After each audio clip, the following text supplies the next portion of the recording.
Tragedy and Hope, A History of the World in Our Time, by Carroll Quigley. Chapter 19. The Eclipse of Colonialism. One of the most profound and most rapid changes of the post-war period has been the disintegration of the pre-war colonial empires, beginning with the Dutch in the Netherlands, Indies, and ending with the Portuguese in Africa and elsewhere. We have no need to go into any detailed narration of the events that accomplished this process in specific areas, but the movement as a whole is of such great importance that it must be analyzed. When World War II began in 1939, a quarter of the human race, 600 million people, mostly with non-white skins, were colonial subjects of European states. Almost all of these, with the exception of those under Portuguese rule, won independence in the 20 years following the Japanese surrender in 1945. Except in a few areas, such as the Dutch Indies, French Indochina, and British Malay, which had been under Japanese occupation during the war, the anti-colonial movement was not significant until a decade or more after the war's end. In many places, especially in Africa, the movement toward independence was of little importance until 1956. Nevertheless, the war may be regarded as the trigger for the whole process, since the early defeats suffered by the Netherlands, France, and Britain, especially when they were inflicted by an Asiatic people, the Japanese, gave a deadly blow to the prestige of European rulers. The war also mobilized many natives into military activities, during which they learned to use arms and were often moved to unfamiliar areas where they discovered that the subordination of natives to Europeans, and especially the subjection of dark-skinned peoples to whites, was not an immutable law of nature. These events also showed many native peoples that their tribal divisions were but local and parochial concerns, and that they could and must learn to cooperate with other persons of different tribes, different languages, and even different religions, to face common problems that could be overcome only by cooperative efforts. In many cases, the great demand and high prices for native products during the war gave native peoples, for the first time, a realization that the contrast of European affluence and native poverty was not an eternal and unchangeable dichotomy. Accordingly, such peoples were unwilling to accept the decreasing demand, falling prices, and declining standards of living of the post-war period, and determined to take political action to obtain independent control of their own economic situations. Moreover, just at that time, the communist argument that colonial impoverishment and European affluence arose from the exploitation of colonial peoples by imperialist powers began to spread in Asia and Africa. Brought back from imperial cities like London and Paris were small groups of natives, in search of education, had come in contact with communist propagandists. Except for this last point, these factors were closely associated with the war and its outcome. But there were other influences of a much longer duration. The acquisition of European languages that permitted native peoples to surmount the linguistic isolation of their tribal differences and began in the 19th century, but by the 1950s had become a more widespread phenomena, especially among those natives who were most unwilling to fall back into tribal apathy and an inferior status. Many natives, in one way or another, had acquired a smattering or more of European education, and with this, even when it entailed a respect and affection for European culture, they had picked up much of the basic libertarian outlook endemic in European politics. In fact, in British colonial areas, educated natives had been systematically inculcated with English theories of political resistance and self-rule, which went back to Magna Carta and the Glorious Revolution. Thus, the myths of English history became part of the solvent of the British imperial structure. Another factor, which had been going on for a considerable time in 1956, was the process of detribalization associated with the growth of cities and the development of commercial and craft activities that brought many diverse subjects of colonialism together in urban districts or trade unions outside the stabilizing nexus of their previous tribal associations or of their peasant communities. Better educated and more energetic individuals among these natives took advantage of this situation to organize groups and parties, to agitate for a larger share in the political control of their own affairs, and eventually independence. In spite of the pressure and even the power of these changes in the colonial situation on the side of the subject peoples, there were at least equally significant and largely unrecognized changes on the side of their imperial rulers. For it must be recognized that in very few cases did native peoples achieve independence as a consequence of a successful revolt by force. On the contrary, in case after case, independence was granted after a relatively moderate agitation by a former ruling power, which showed a certain relief to be rid of its colonial burden. This indicates a profound change in attitudes toward colonies within the imperialist countries. The significance of this change can hardly be denied. The real question is concerned with its causes. Before 1940, the possession of colonial territories was of little direct concern to most persons in the imperial homeland.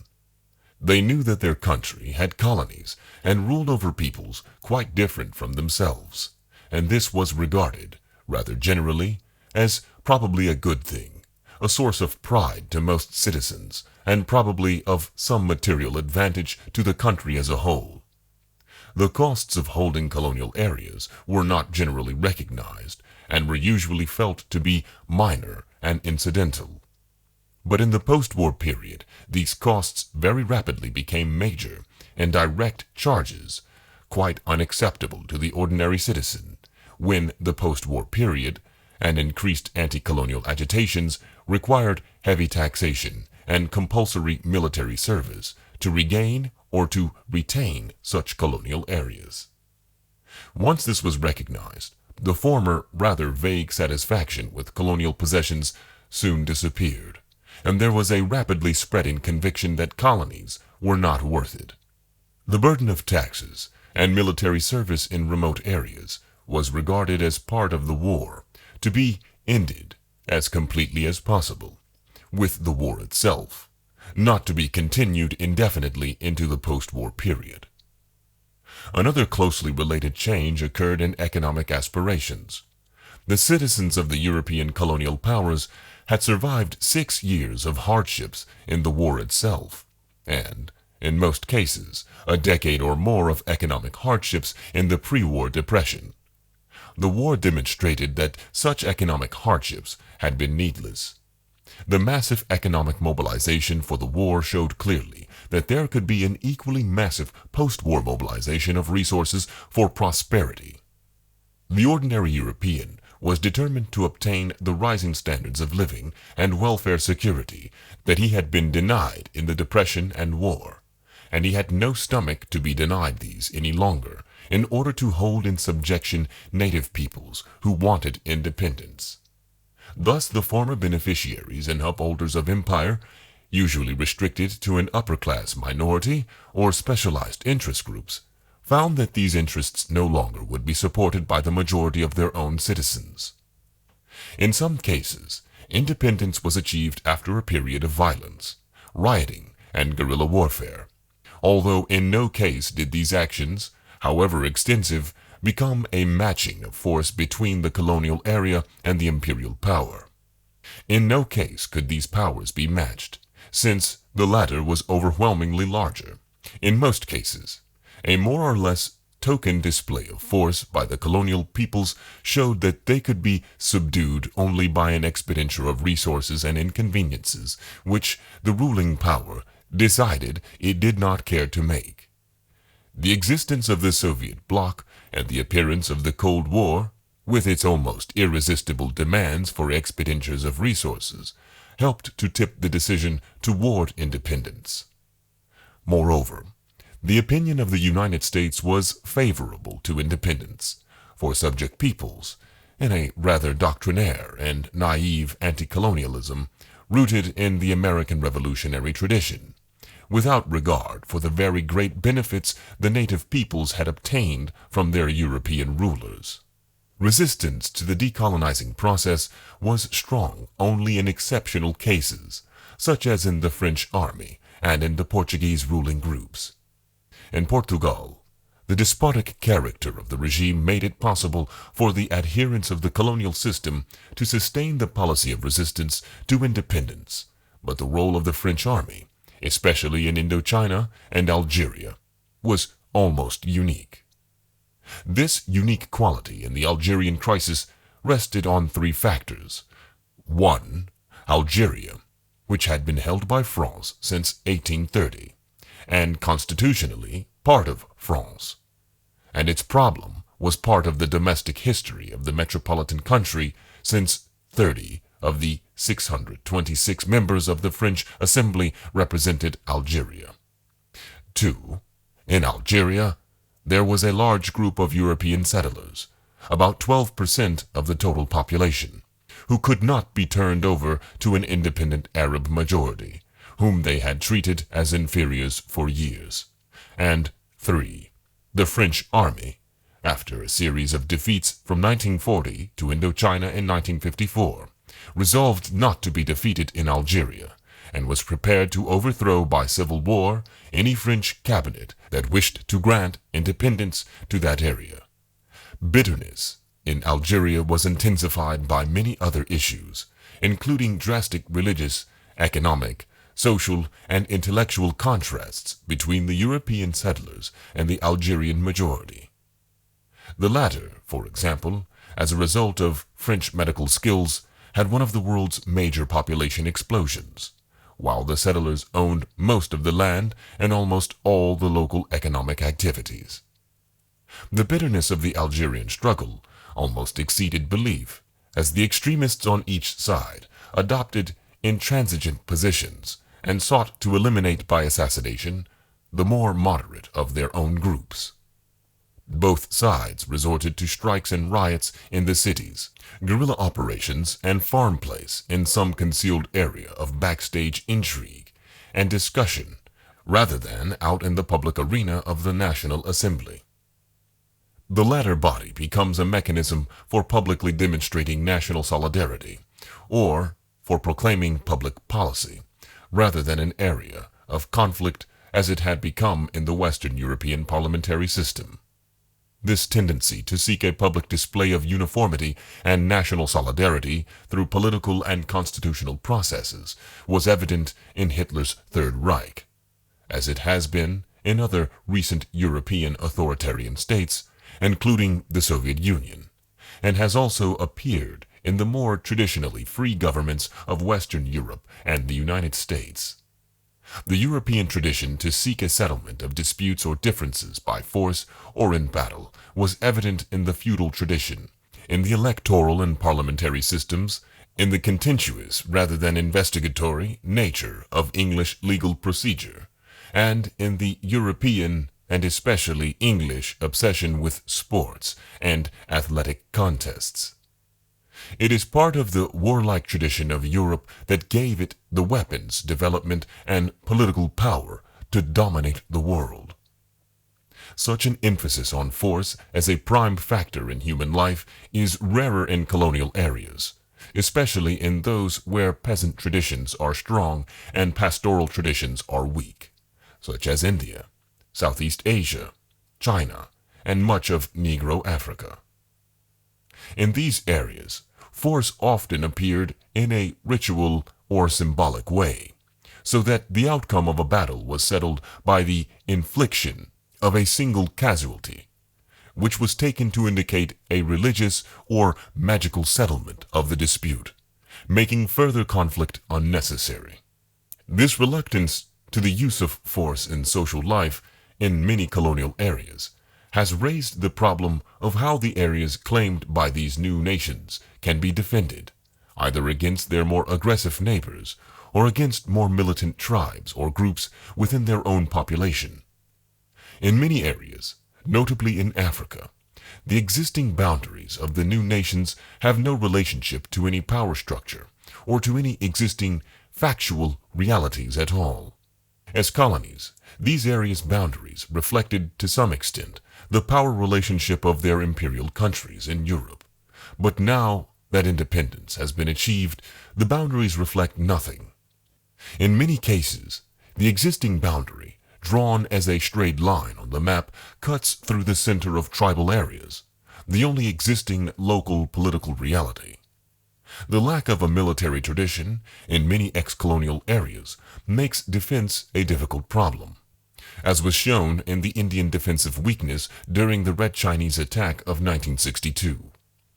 In many areas, natives are eager to become soldiers because of the salaries and benefits associated with the role, but they do not regard fighting as part of that role.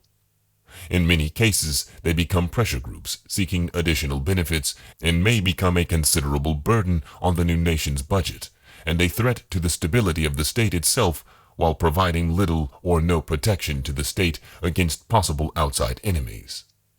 The economic problems of the new nations are already clear. In most cases, they center upon the imbalance between a rapidly growing population and a limited food supply, with the accessory problem of finding employment for such additional population in their underdeveloped economic status. Technical knowledge is limited, and large-scale illiteracy hampers the spread of such knowledge, if it exists. But in most cases, it does not exist, for it must be emphasized that the technical knowledge built up in Europe and America, under quite different geographic and social conditions, is often not applicable to colonial areas. This was made brutally clear in the so-called ground nut scheme in British East Africa in the early post-war period, which sought to grow peanuts over a vast acreage, using American methods of tractor cultivation. It led to disastrous results, with monetary losses of many hundreds of millions of dollars. Any technology must fit into the natural and social ecology of the situation. The conditions of most ex-colonial areas are so different from those of Western Europe and North America that our methods should be applied only with the greatest caution. American methods in particular are usually based on scarce and high-cost labor, combined with plentiful and cheap material costs to provide labor-saving but material-wasteful methods of production, requiring large savings and heavy investment of capital. Almost all ex-colonial areas have an oversupply of cheap and unskilled labor, with limited material and land resources, and are in no position to raise or utilize heavy capital investments. As a consequence, quite different technological organizations must be devised for these areas. The social consequences of decolonization are, in some ways, similar to those that have appeared recently in the poorer areas of Western cities.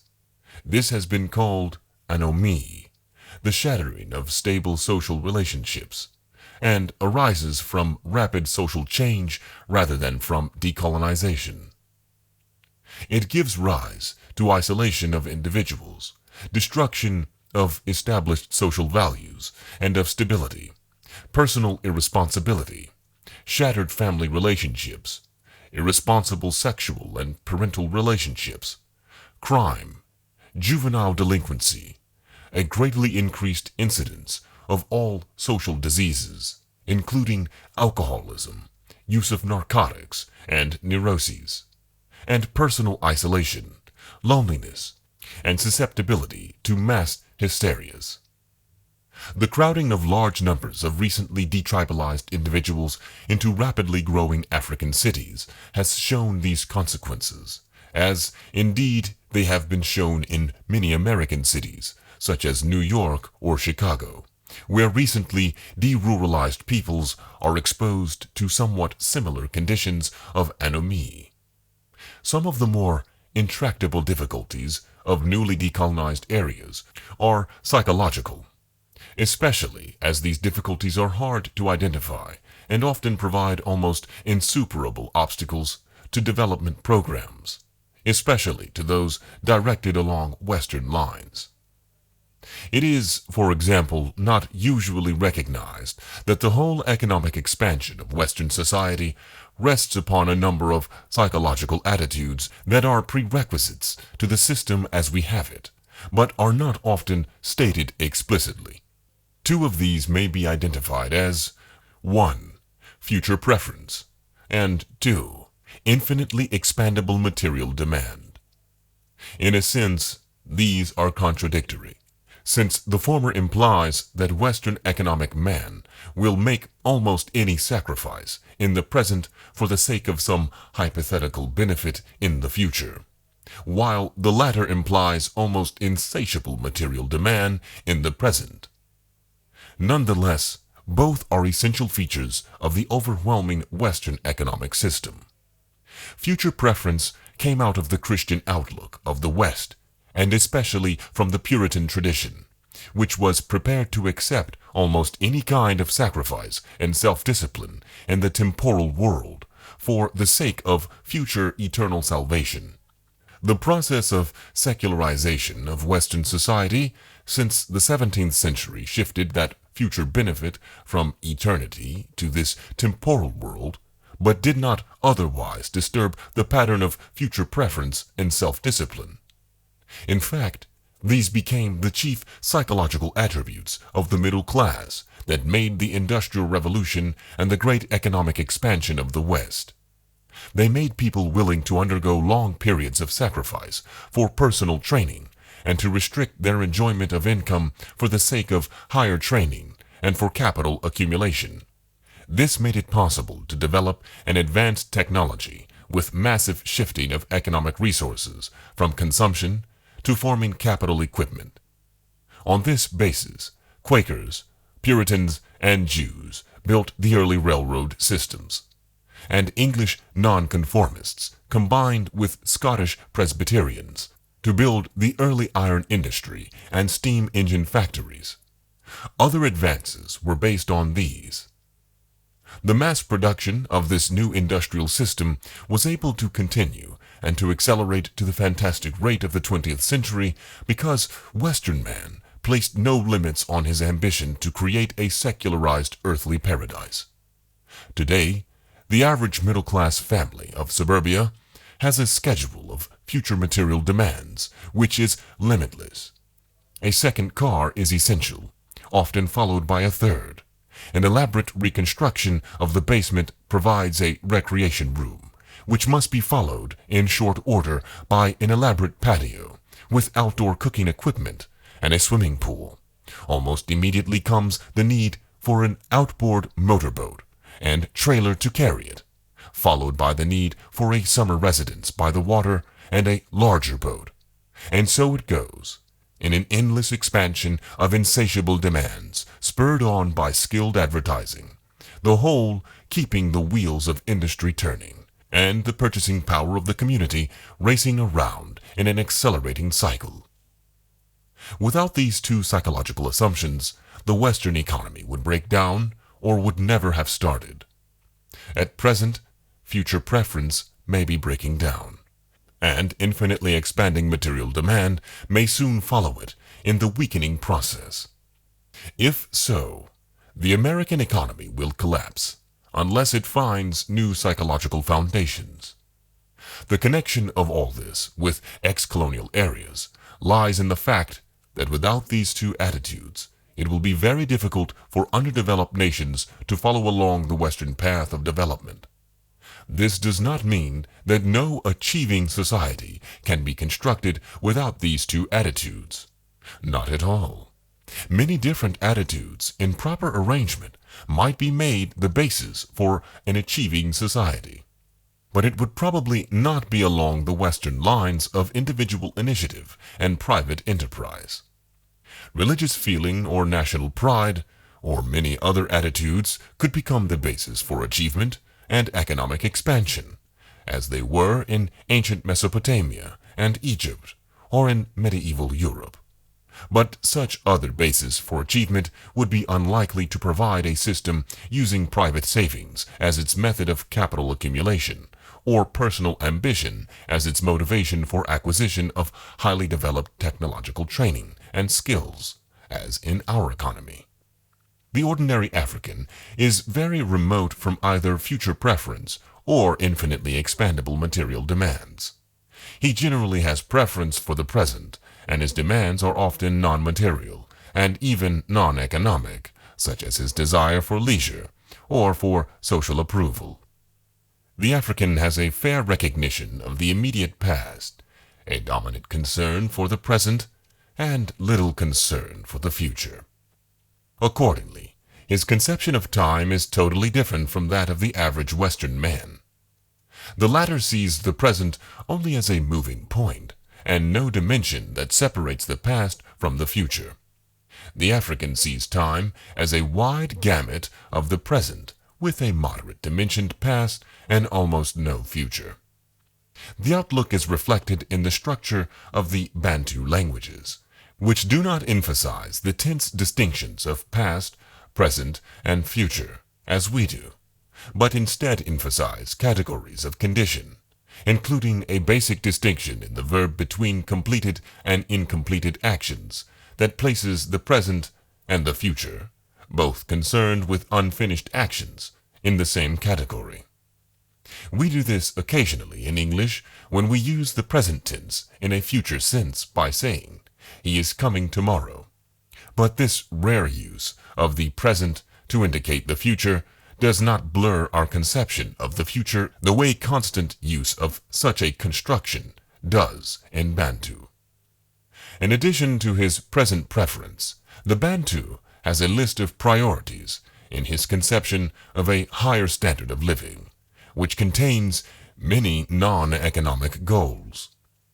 A fairly typical list of such priorities might run thus: food, sex dalliance, joking with one's friends, a bicycle, music and dancing, a radio, leisure to go fishing.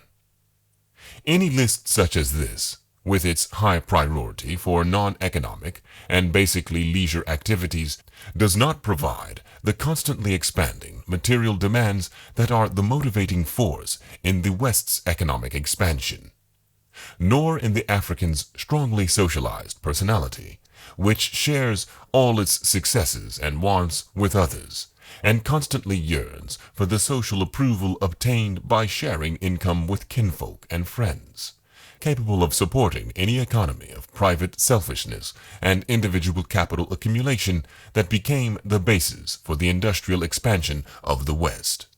These remarks about the differences in African outlooks and our own could be applied also to differences in the material basis for economic expansion, as we have already indicated.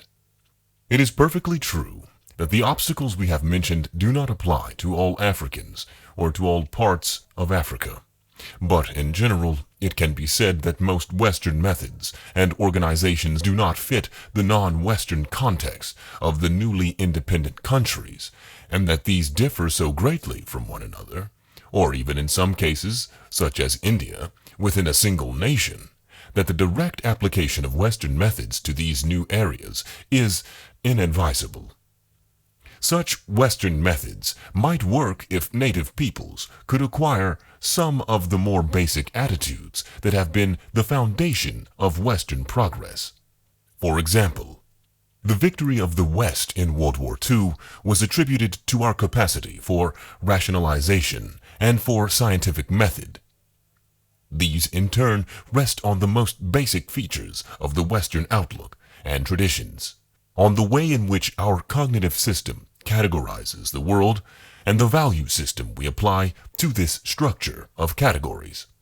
But our cognitive system is derived from our past heritage, such as our Hebrew ethical system, the Christian heritage, which, strangely enough, made us accept the reality and the value of the temporal world at the same time that it placed our final goal, achievable through behavior in the world of the flesh, in the eternal world of the spirit. And the lessons of Greek rationalism, with its insistence on dealing with the world in a quite artificial system of two-valued logic based on the principle of identity and the law of contradiction. Non-Western peoples who do not find in their own system of cognition any acceptance of the rules of identity or of contradiction do not see reality in terms of two-valued logic, and must make an almost impossible effort to adopt the West's natural tendency to rationalize problems. On this basis, they find it difficult either to rationalize their own emotional positions, and thus to control or direct them, or to rationalize, which is to isolate and analyze, their problems, and thus to seek solutions for them. Africans, for example, unless they have been thoroughly westernized, do not make the sharp distinctions we do between the living and the dead, between animate and non-animate objects, between deity and man, and many other distinctions which our long submission to Greek logic have made almost inevitable to us. In view of the similarity of the problem faced by the newly independent nations, it may seem curious that they have not shown a greater tendency to cooperate with each other, or to attempt to form some kind of common front toward the world. The chief effort to do this has been in the form of a number of meetings of so-called uncommitted nations, of which the chief was held at Bandung, Indonesia, in 1955. And a number of efforts to move toward some kind of Pan-African system. On the whole, however, this effort toward cooperation has been blocked by three influences. 1. The sensitivity of newly independent nations to preserve this independence intact as long as possible, even to the degree that particularist local interests and rivalries are dominant over common interests. 2. The fact that these nations need economic aid and technical assistance from the advanced countries, and are, on the whole, in competition with each other to get it. And 3. The tendency of many of the newly independent areas, such as Indonesia or Egypt, to adopt pro-Soviet attitudes in the Cold War, leading to efforts by the Soviet Union to infringe upon their basically neutralist policies, to persuade them to make a commitment to the communist side in the Cold War.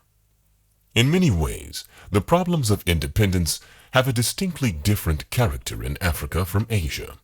In Asia, as is traditional along the Pakistani-Peruvian axis, the structure of societies has been one in which a coalition of army, bureaucracy, landlords, and moneylenders have exploited a great mass of peasants by extortion and taxes, rents, low wages, and high interest rates, in a system of such persistence that its basic structure goes back to the Bronze Age empires before 1000 BC. In Africa, the situation has been quite different, and has generally been in constant flux. This results from a number of influences, of which one is that Africa has been underpopulated, and has not developed the kind of land monopolization that support Asiatic despotism. The dominant social units of African society have been kinship groups, extended families, lineages, clans, and tribes, with land ownership, generally of little importance, vested in these, and often with a fairly wide division between ownership and rights of usufruct.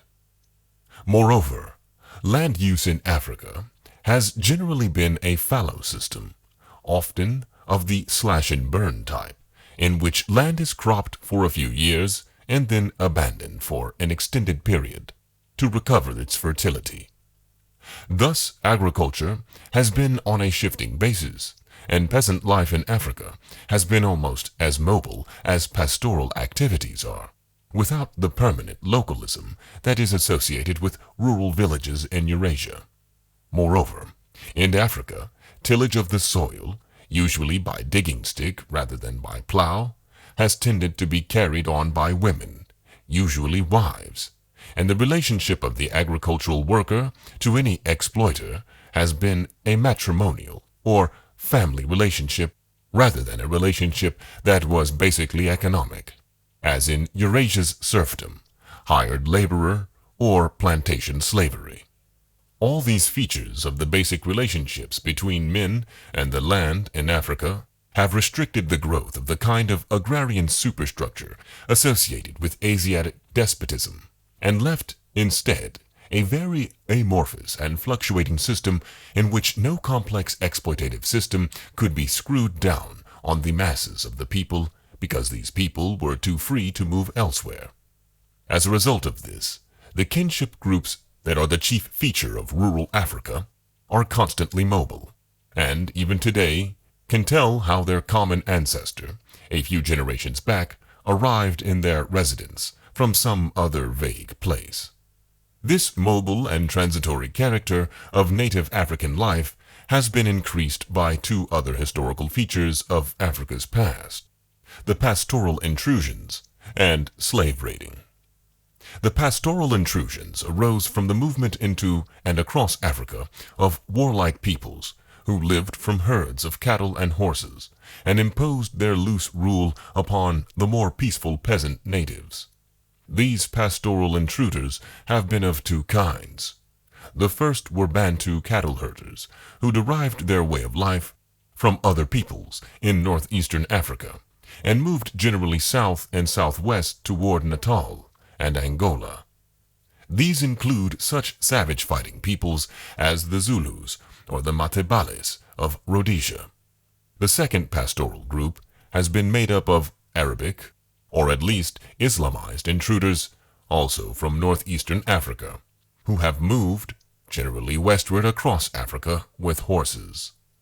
These generally followed the grasslands of the Sudan, between the desert and the tropical forests, and are found today as dominant and warlike upper classes in many areas such as northern Nigeria. Both groups of pastoral intruders brought in distinctive social and cultural contributions, including new religious ideas, and have enserfed numbers of the African peasants as groups of villages or tribes rather than as individuals. The second major force that has traditionally disrupted African life and prevented it from developing any elaborate social hierarchies or long residence linked to specific areas has been the practice of slave raiding, which goes back to ancient Egypt, was carried on by both kinds of pastoral intruders, and culminated in the devastation of much of Africa in the massive slave trade raids of the middle 19th century, such as were witnessed by Dr. Livingstone. The establishment of European colonial rule over Africa, chiefly after 1880, eventually abolished the slave trade and greatly reduced the influence of the pastoral intruders. But this did not decrease the mobility and transitory characteristic of African life, since any increase in rural stability was more than overbalanced by the extension of commerce and of craft manufacturers, which led to a drastic growth of towns and the shattering of many of the kinship structures, such as lineages and tribes. In fact, one of the most obvious problems brought to Africa by European influence has been the detachment of atomized individuals from their social nexus, based on blood and marriage, that previously guided their lives and determined their systems of values and obligations. Each imperial power imposed its own patterns on the people under its colonial domination, most obviously in the introduction of its own language. These different patterns and languages remain as dominant forces after independence is achieved, serving to link together the areas with the same colonial past and to separate those with a different colonial experience. In fact, the division of Africa into separate French-speaking, English-speaking, and Portuguese-speaking areas, with all that these differences imply, is now one of the chief obstacles to the creation of any major Pan-African unity. In very general terms, we might say that the British impact on its African territories was largely political.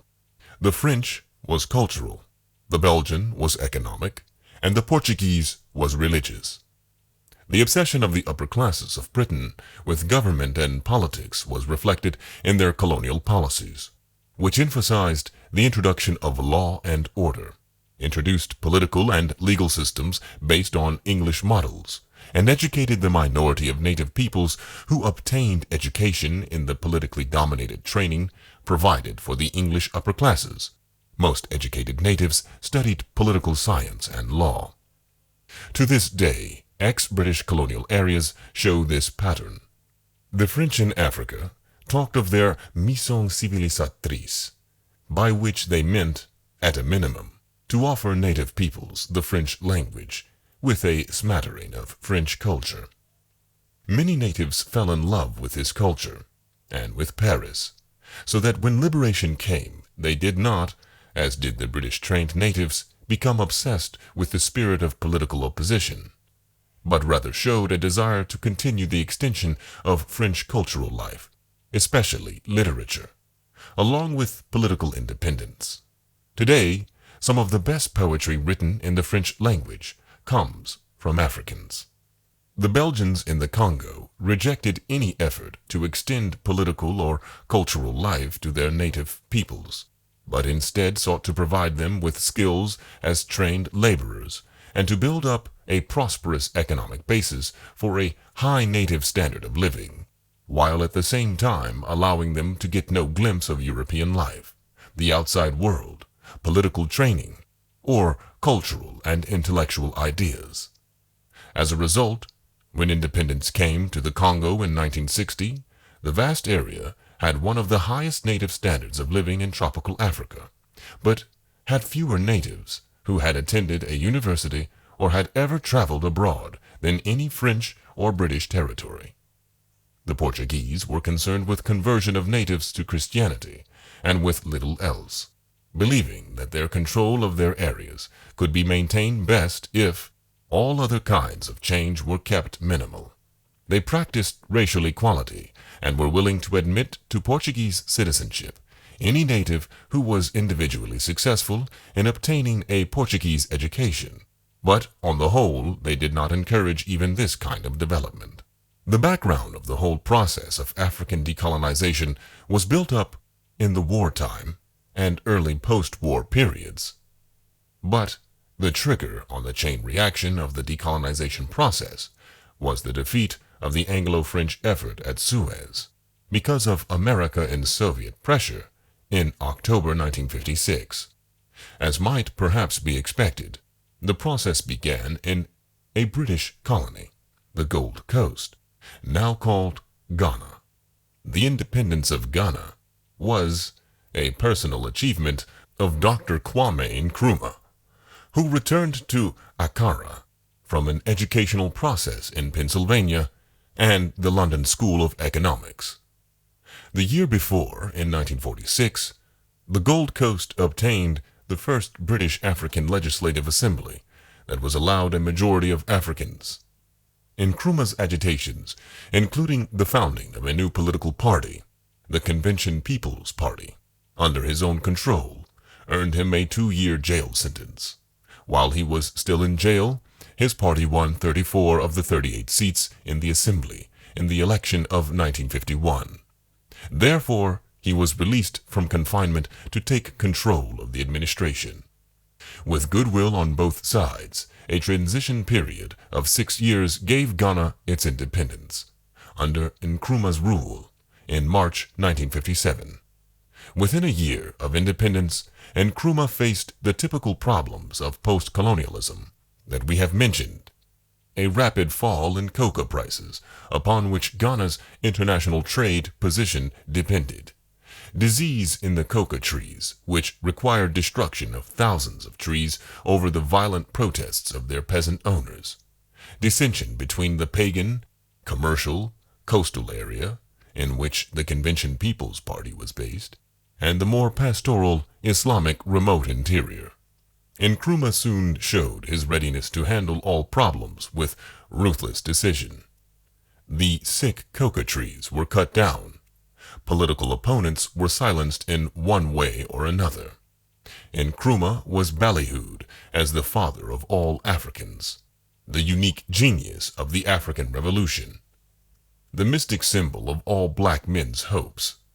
A 5-year plan for economic development, 1959 to 1964, promised to spend over $92 million. In 1960, the previous British-granted constitution was replaced by a new Republican constitution that was amended almost at once by a clause allowing Nkrumah to rule without parliament whenever necessary. The leaders' Pan-African hopes were reflected in a clause that permitted the surrender of the whole or part of the sovereignty of Ghana to a union of African states. By the end of the same year, political party designations were abolished in Parliament, and the Preventive Detention Act, which allowed Nkrumah to imprison his enemies without charge, was used to arrest the chief members of the political opposition. Ghana embarked on an economic war with the Union of South Africa in protest against the latter's extreme segregation of the races and on a somewhat weaker system of economic reprisals against France in retaliation for its nuclear explosion tests in the Sahara. Vigorous activities at the United Nations in African affairs, chiefly in opposition to any Pan-African movement that would not be dominated by Nkrumah, in balancing the two sides of the Cold War while seeking economic aid from both, in establishing a Ghana shipping line, defiantly called the Black Star Line, and in constructing a gigantic hydroelectric and aluminum manufacturing complex on the Volta River, kept Nkrumah's name in the world's press. Nigeria, the largest territory in the British colonial empire, larger than any European state, and 4 times the size of the United Kingdom, with 35 million inhabitants, did not become free until 1960. The delay was caused by the internal divisions within the territory.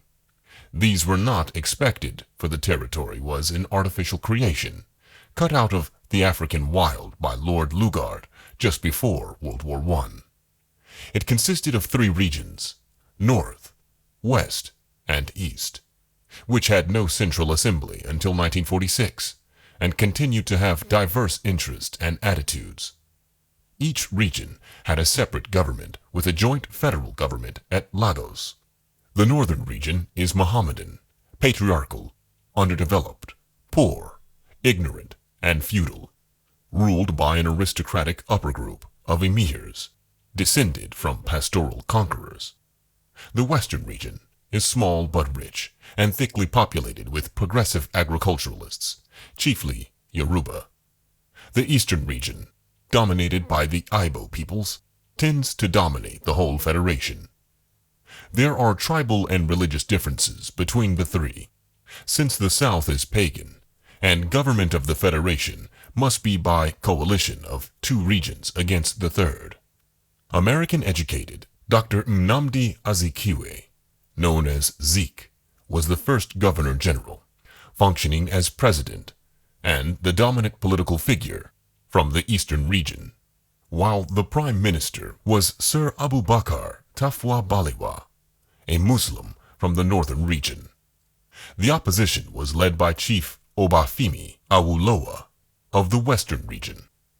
This rather precarious balance of forces was stabilized by the strength of the English-speaking tradition of moderation and rule of law, both much more securely established in Nigeria than in Ghana, and by the industrious, alert, and balanced character of Nigeria's chief tribal groups. The economy was also better balanced than that of many African states, with a productive agriculture as well as varied mineral resources.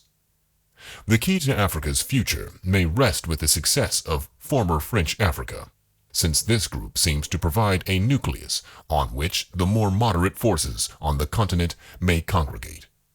The chief difficulty from which they suffer is that most are arid and all are poor, compared to the Congo or Nigeria. The impact of war was more significant in French Africa than in British Africa, because of the defeat of France, and the fact that the supporters of de Gaulle's resistance, rather than of Pétain's pseudo-fascism, controlled these territories during much of the war. Such control could be sustained only with the support of the African population, which was loyally given, although few rewards came in return for more than a decade after the war.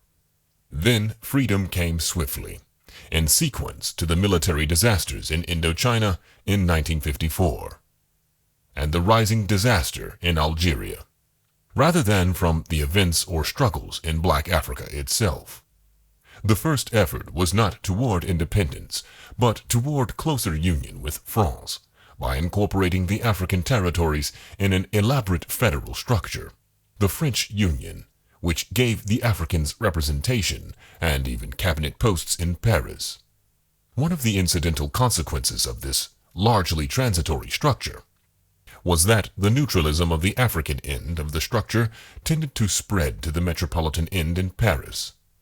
At the same time, American support of independence for colonial areas, at a time when Paris was seeking to strengthen its African connections, was one more in a series of American actions that drove France, and especially de Gaulle, toward a neutral position for Paris itself.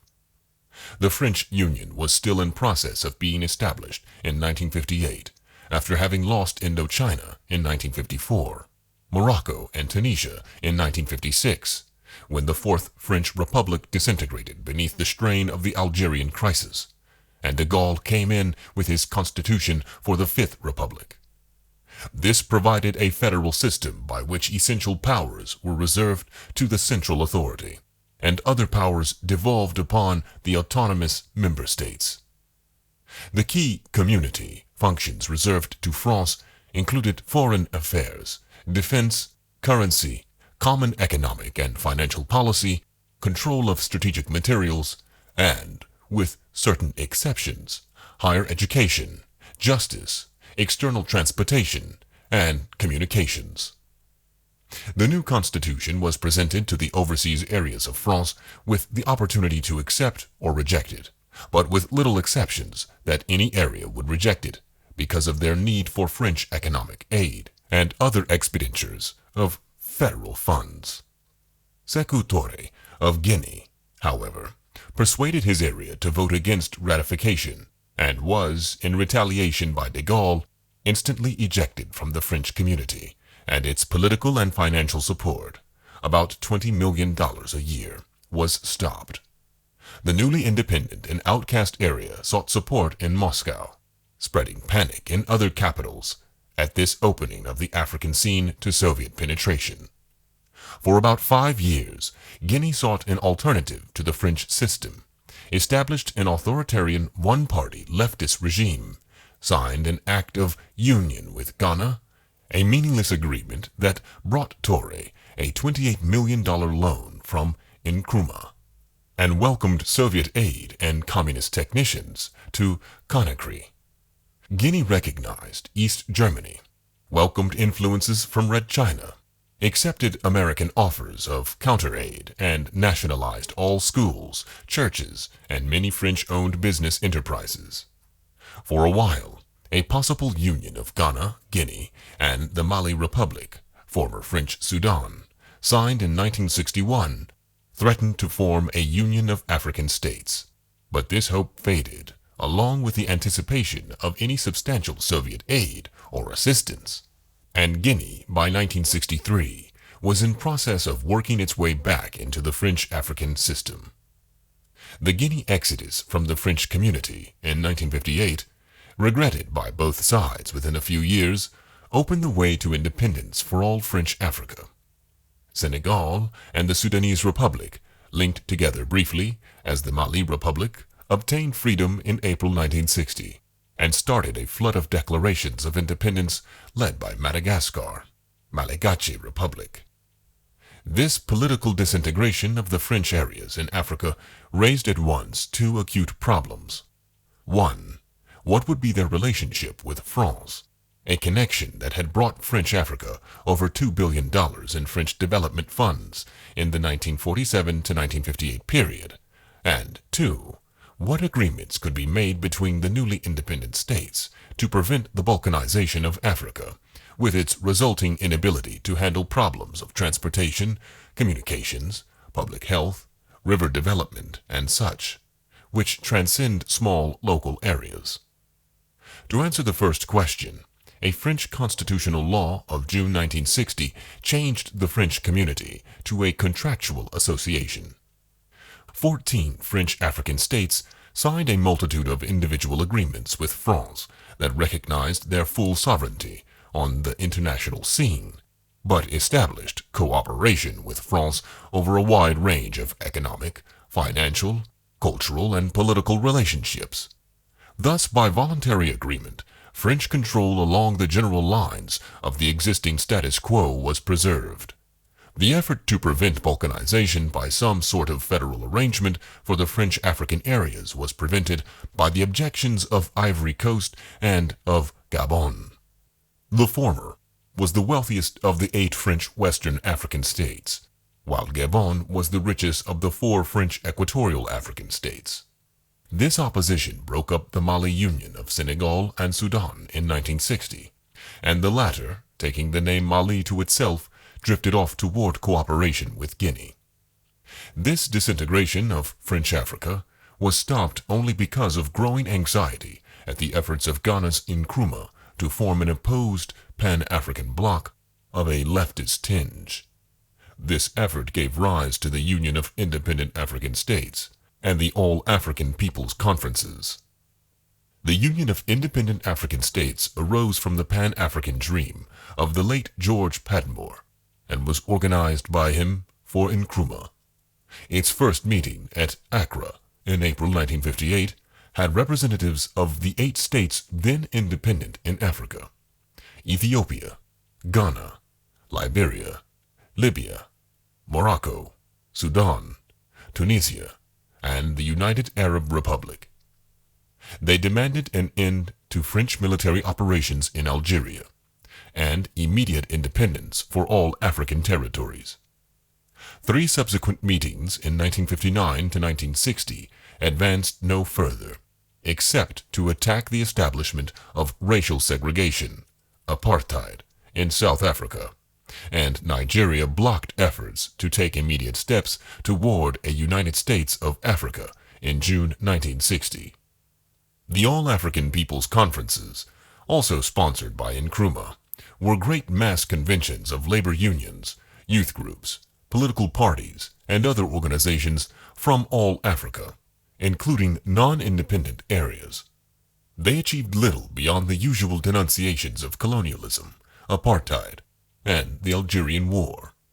3 of these conferences were held at Accra, Tunis, and Conakry in 1958 to 1960.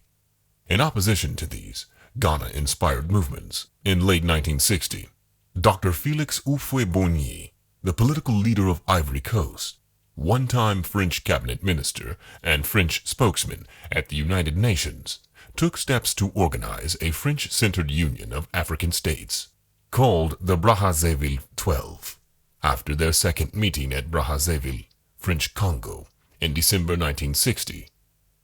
These formed a loose organization for cooperation and parallel action in Africa, the United Nations, and the world. In the United Nations, they established a bloc to vote as a unit from October 1960. At the same time, they began to work closely as a group with a number of technical, economic, educational, and research organizations that had grown up under the United Nations, or with international sponsorship to deal with African problems.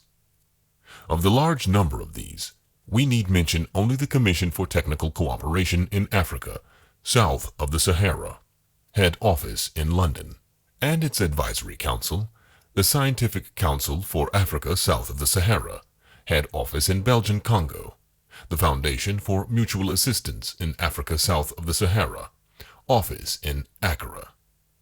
As we have said, the Ghana-Guinea Union of May 1959 was expanded with the accession of Mali in July 1961 into the pompously named Union of African States, UAS.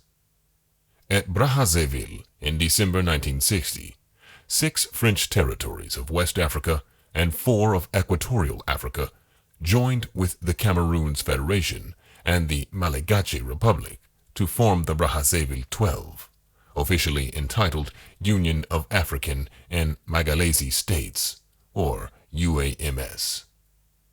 At a conference at Casablanca in January 1961, the UAS moved a step further by forming rather tenuous links with Morocco, the United Arab Republic, and the Provisional Government of Algeria.